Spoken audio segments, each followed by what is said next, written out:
Did you know about this, Zachary? Did you already know? Why wouldn't you tell me? Why would you keep this from me? Zachary, if you knew about this and you didn't tell me, then God damn you. God damn you. This is Spines.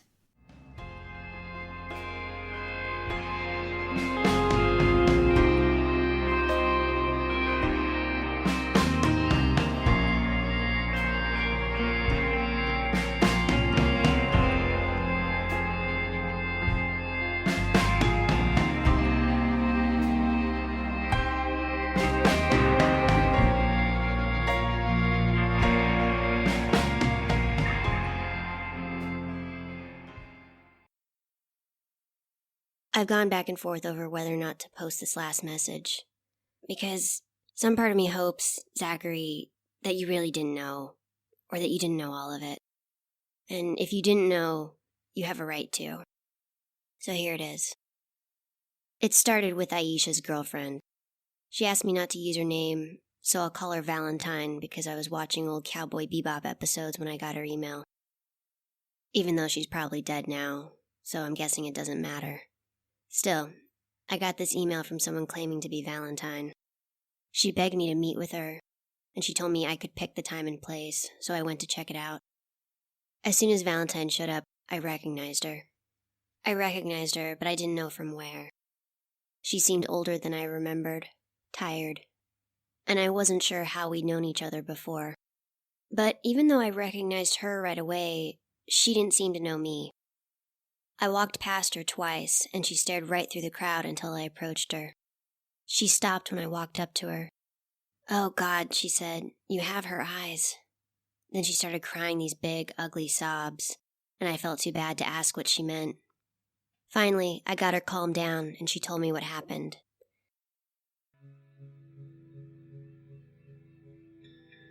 Aisha disappeared 1 week before that night in the attic. That's a horrible thought. I didn't know how long we were there, but I never guessed it was that long. Part of me wonders what happened to her over those long 7 days, but I don't really want to know. As soon as Aisha went missing, Valentine called the police, organized volunteers, handed out flyers. Nothing. Then, the night of the attic, Aisha staggered back home, naked and shaking and smeared in soot. I remember that feeling. Valentine said she refused to go to the police. She refused to see a doctor. She didn't even talk for 3 days afterwards. She just slept and wandered around the house and then slept some more. Valentine said it was like something had broken in her. I asked her if there was anything else different about Aisha after those first few days. Valentine looked guilty.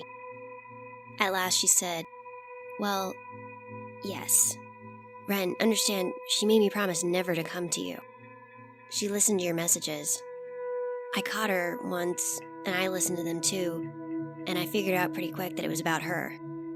But she made me swear I'd never reach out to you no matter what happened. But now I don't know what else to do.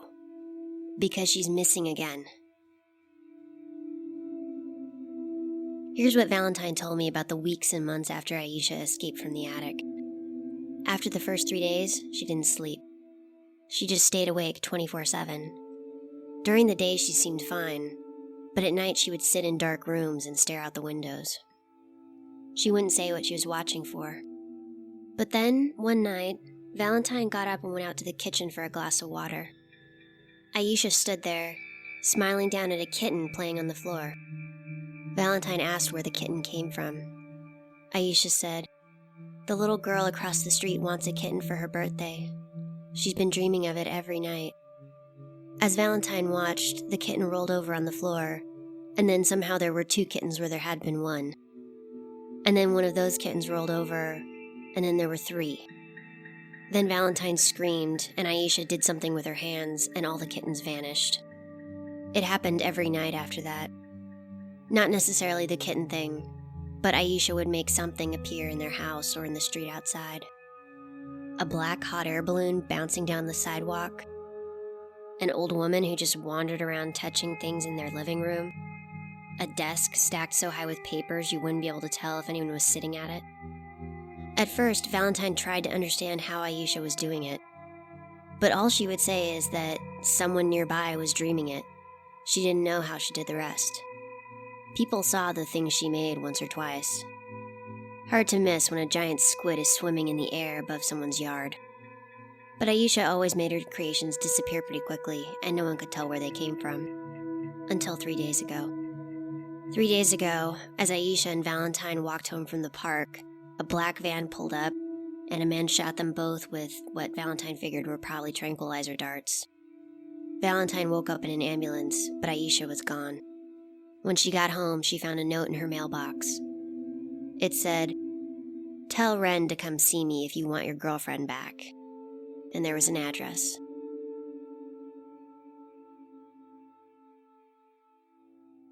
After I read the note, I asked Valentine, "Did Aisha tell you anything about me? Do you know how we knew each other?" Valentine said no, but I could tell she was lying. I didn't know why at the time. Now I know she was just trying to be kind.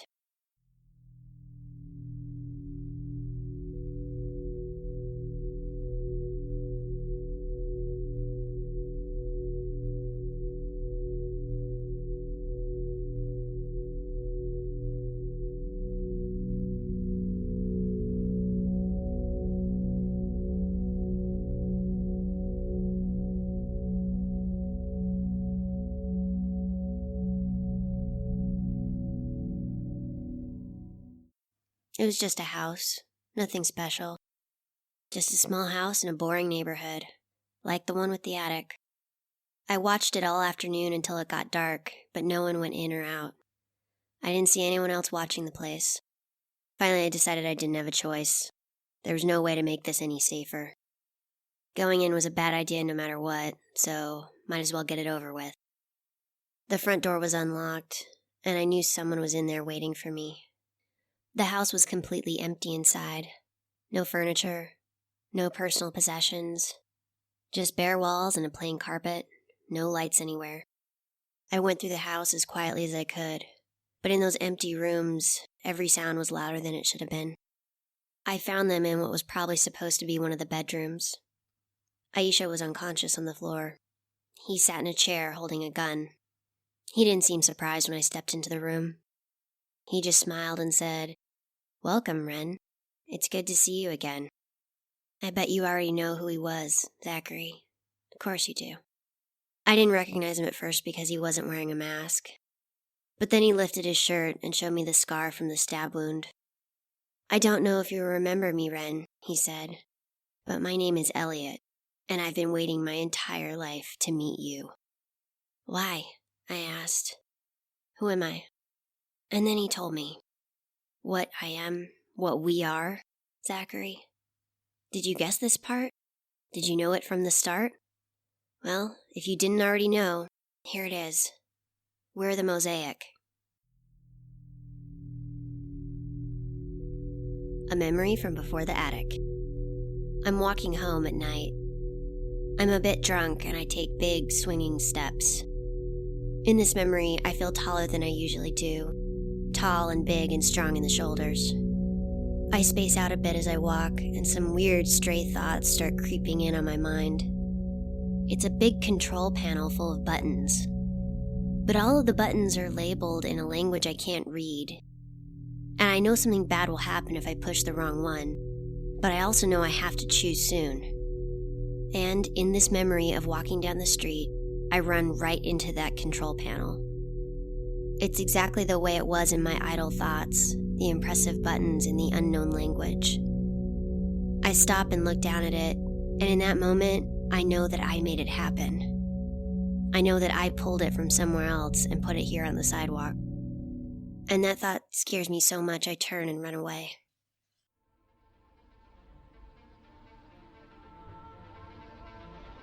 And now, Zachary, it makes so much sense, doesn't it? How I can have all these memories of being a man and a woman, tall and short, of being in all of these places and doing all these things, like I was different people. It's because I was different people, 8 different people. Zachary, You and I were born 4 months ago, in a pool full of the blood of 8 exceptional people. The 8 tiles making up the bigger mosaic that is us. The Skull Man found the best of the best, the ones with abilities no one else has. And he stalked them, and watched them, and then he dragged them back to the attic and he made them bleed.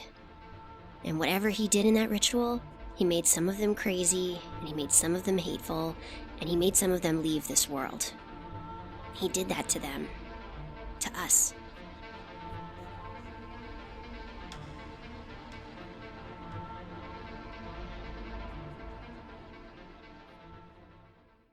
All this time I've been walking around thinking there's this lifetime of memories that I lost.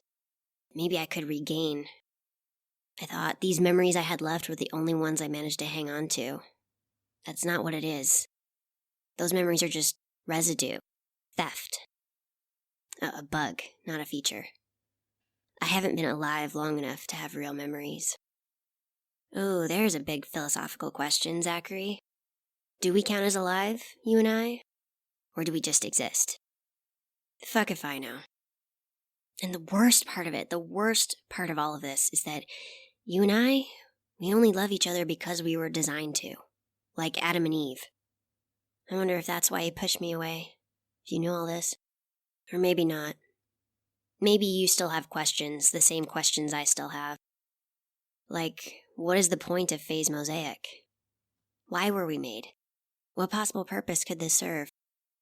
Well, those are good questions, and ones I don't have the answer to yet.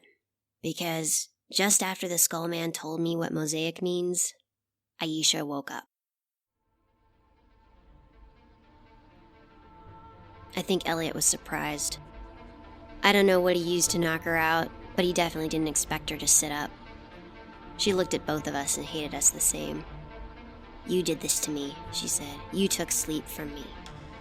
I told her girlfriend had sent me to save her, that I was there to help. But she was way past hearing me. She went on her hands and knees, teeth bared at Elliot. The air in the room throbbed and hummed in a way that made my head hurt. I felt the pressure building, like gravity was getting stronger. I think Elliot and I both realized in that moment what she was doing, but we couldn't move fast enough to stop it. Wake up, she said. And she brought out everyone's dreams at the same time. Even then, in that dark room, I knew it wasn't just happening around us. It was the whole city, the dreams of 1,000,000 sleeping people bursting out at the same time. The first thing that happened was a giant stone pillar bursting from the floor and ripping the roof off. Then there was something outside. I didn't get a good look at it, but it was tall and scaly, and it roared with anger. It batted at the roof and the walls of the house. Plaster and wood dust rained down on us.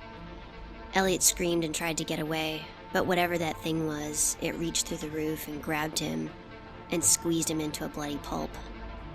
I saw the life go out of his eyes before that thing took him away. I reached for Aisha. I tried to pull her to her feet, to get her out of there, but she fought back. Then one of the big ceiling beams collapsed, and just like that, she was gone. If you're out there, Valentine, if you survived what happened to the city, I'm sorry. I tried. Once Aisha was dead, I waited for the sound of the dreams outside to stop. I assumed she was the only thing keeping them alive.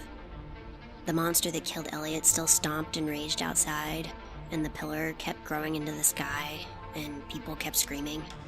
The door was blocked by all the debris, and I couldn't make my trick with the shortcuts work. I never can when it counts. So I just huddled in a corner and waited for the rest of the house to collapse. But just as I was ready to die, I smelled honeysuckle and clover. And there, in the middle of that dark, wrecked room, was Bilal. I got myself to my feet and ran for the willow tree, the stream. Just as I reached the grass, I heard the roof behind me cave in. But Bilal got me away from there somehow, because when I turned around, the house was gone. Instead, I was in the street outside my little apartment.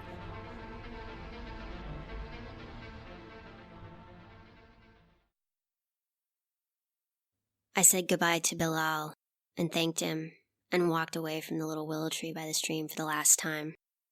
After that, all I could think about was getting out of town. I went inside, packed up my stuff, and found something to carry Akira in. Then I went out to my car, planning on driving away and never looking back. Not even for you, Zachary. All along my street, people were running and screaming as dreams sprouted around them. Mushrooms 3 stories tall. A section of street where a man jogged from one corner to the next, then reappeared at the beginning in an infinite loop. Dark things you can't quite see, swooping and flying against the sky. Even then it was obvious that the city was lost, and I didn't want to be there to see it die. So I loaded my things in the car and put Akira in his tank in the front seat. I was just about to leave when a group of people climbed out of an SUV parked across the street. They were led by a woman. Middle-aged, stocky, blonde, big glasses. Picture a kindergarten teacher, and that's her. Except for the whole being flanked by people with guns thing. Winry was with her. She hung back and avoided eye contact. I guess she was ashamed for spilling my secrets. The woman must have seen me gearing up to pull the water out of all of them because she held up a hand. The others all dropped back while she walked towards me. "It's okay, Ren," she said. "We're not here to hurt you." I asked her what she wanted. She said, "I'm the head of an organization you call the Seekers of Dodona." I almost ripped the life out of her right then, but she said, "You should know we tried to stop Elliot. He went rogue. He did things none of us would ever do. Your informant was right about that." Interesting. Still, I didn't want to talk to these people. Even if they didn't condone what Elliot did, they still made him what he is, and that means I hate them. So I told her to stay away from me, and I started to climb into the car. "Wait," the woman said. "Ren, we can help each other. We'll explain why you were made, what Phase Mosaic was supposed to do. We'll tell you about the trumpet. We'll tell you anything you want to know. And then, like she knew it was her trump card, we'll help you find Zachary." Ah, Zachary. Even then, you're the perfect bait to dangle in front of me. I got out of the car. She held out her hand and told me her name was Miranda. I asked her what she wanted in exchange for all this information. She said, "Elliot wasn't the only one to break away from us. There are others. We call them the Splinter. We need to find them. We need your help. If we don't find them soon, they'll finish what Elliot started. You have no idea how bad this could get." I gestured around at the street, the city dissolving into dreams and madness. "This bad?" I said. Miranda smiled a little bit. This? This is nothing. It can get so much worse than this you can't even imagine. Come with us, Ren, and we'll tell you everything." I looked around and I realized that I didn't know where I'd planned on going. I hadn't thought past getting out of the city. I asked Miranda if I could bring Akira. She said I could. So I climbed into the SUV, surrounded by men with guns, and we drove away. Miranda says they'll tell me everything tomorrow. As for what happens after that, I don't know.